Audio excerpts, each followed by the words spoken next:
Oriental ये शब्द Latin भाषा के रूट और आयरी से बना है, जिसका एक मतलब होता है ईस्ट, और इसी से ओरिएंटल शब्द का मतलब होता है कोई ऐसी चीज जो ईस्ट डायरेक्शन से रिलेटेड हो। ओरिएंटल कंट्रीज यानी वो देश जो ईस्ट डायरेक्शन में है। इसी से दूसरा शब्द बनता है ओरिएंटलिज्म, और इसका मतलब होता है जिंदगी जीने का वो तरीका या कि फिर जिंदगी जीने का वो नजरिया जो ईस्टर्न कंट्रीज में फॉलो किया जाता है। इसी से तीसरा शब्द बनता है ओरिएंटलिस्ट, और इसका मतलब होता है वो इंसान जो या तो ओरिएंटलिज्म की स्टडी करता है या कि फिर ओरिएंटलिज्म को सपोर्ट करता है और उसको फॉलो करता है। इसका एक सेंटेंस भी देख लीजिए, वेस्टर्न कंट्रीज धीरे धीरे ओरिएंटलिस्ट होती चली जा रही हैं। यह हो गई एक चीज। दूसरी चीज देखिए, पूरब दिशा की सबसे बड़ी खासियत यह होती है कि वहां से सूरज निकलता है, और इसीलिए ओरिएंट शब्द का इस्तेमाल उन चीजों के लिए भी किया जाता है जो चमकदार और शानदार होती हैं।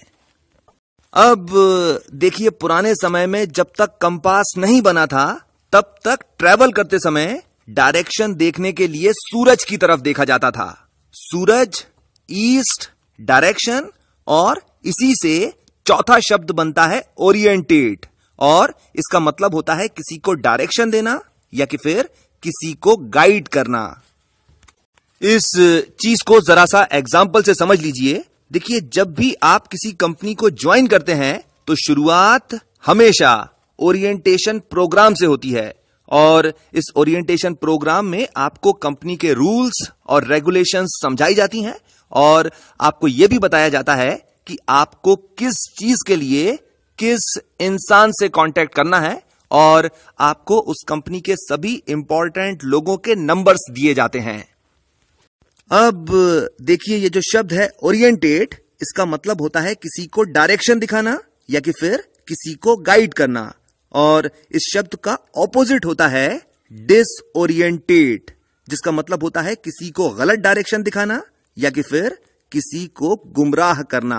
इसी से पांचवा शब्द बनता है डिसओरिएंटेशन, जिसका मतलब होता है कोई ऐसी कंडीशन जिसके अंदर इंसान कंफ्यूजन की स्थिति में आ जाता है या कि फिर अपनी सुध बुध खो देता है। ओरिएंट शब्द से जो आखिरी शब्द बनता है वो है ओरिएंटेशन, जिसका मतलब होता है किसी इंसान का बेसिक एटीट्यूड, यानी वो किन चीजों को करता है, किन चीजों को नहीं करता है, या कि फिर वो किन चीजों को सही मानता है और किन चीजों को गलत।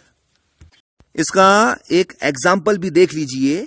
अपने रिलीजियस ओरिएंटेशन की वजह से कोई चीज जो एक धर्म के लोगों के लिए सही रहती है, वही चीज दूसरे धर्म के लोगों के लिए गलत हो जाती है।